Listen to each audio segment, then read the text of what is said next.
SSP তারা মিলে মোট 5টি বিদেশি পিস্তল, 10টি পিস্তলের ম্যাগাজিন, 50 রাউন্ড গুলি এবং 4 কেজি 500 গ্রাম গাঁজা উদ্ধার করেছে। এটি আপনারা জানেন যে এই যে ভদ্রলোকের কাছ থেকে উদ্ধার করা হয়েছে তার নাম হলো লিটন সে ভদ্রলোক, কিন্তু আসলে আমার মনে হচ্ছে উনি একজন অবৈধ অস্ত্র ব্যবসায়ী।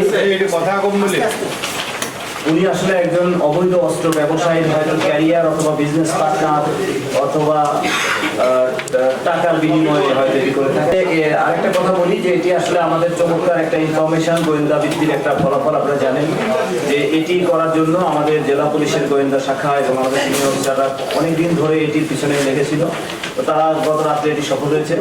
আমরা ইনশাল্লাহ এই ধরনের অপারেশন অব্যাহত রাখবো। আপনারা ইতিমধ্যে বলেছেন যে অপারেশন আসলে হুট করে হয় না, অনেক সময় এটি আসলে প্ল্যানও করতে হয়, এটিও সত্য। তবে আমরা গতকালকে আমি এ বিষয়ে আমার অফিসারদের সঙ্গে কথা বলেছি যে আসলে আমরা যে আমাদের ইভেন আমার সিনিয়র অফিসারও জিজ্ঞেস করেছিলেন যে এটি কি লুট হওয়া পুলিশের কোনো অস্ত্র কিনা। আমরা বলেছি না, এটি লুট হওয়া কোনো অস্ত্র না, এটি নতুন অস্ত্র, সিমস টু বি নিউ এবং ভারত থেকে আসা। এবং আমরা জিজ্ঞাসাবাদে জানতে পেরেছি এটা তারা চিটাগাং এবং কক্সবাজারে প্রেরণ করতে চেয়েছিল। তো তারা হয়তো প্রায় এই ধরনের ঘটনা ঘটে থাকে। তো আমরা ইনশাল্লাহ এটা বেনাপোল থেকে এসছে এদিক থেকে। তো আমরা আমাদের গোয়েন্দা শাখা যেটি আছে তাদেরকে অত্যন্ত কার্যকরী ভূমিকা রাখার জন্য আমরা কাজ করবো ইনশাল্লাহ। আর আপনাদের কাছ থেকে আমরা এই ধরনের তথ্য চাই যে কারা এই ধরনের ইতিপূর্বে অস্ত্র নিয়ে ডিল করেছে, অস্ত্রের ক্যারিয়ার হিসেবে ব্যবহৃত হয়েছে অথবা অবৈধ অস্ত্র কখনো তারা রেখেছে।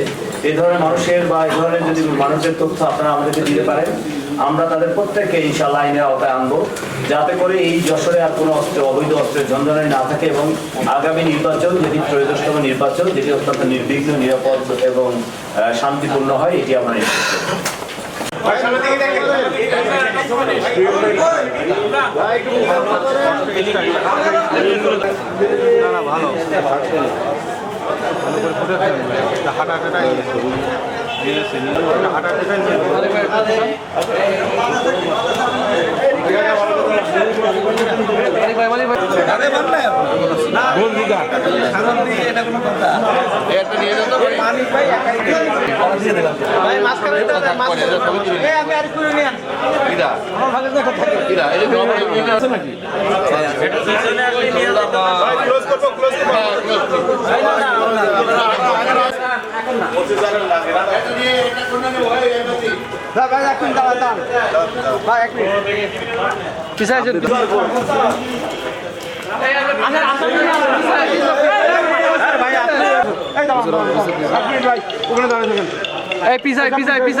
আমি সবাই কিন্তু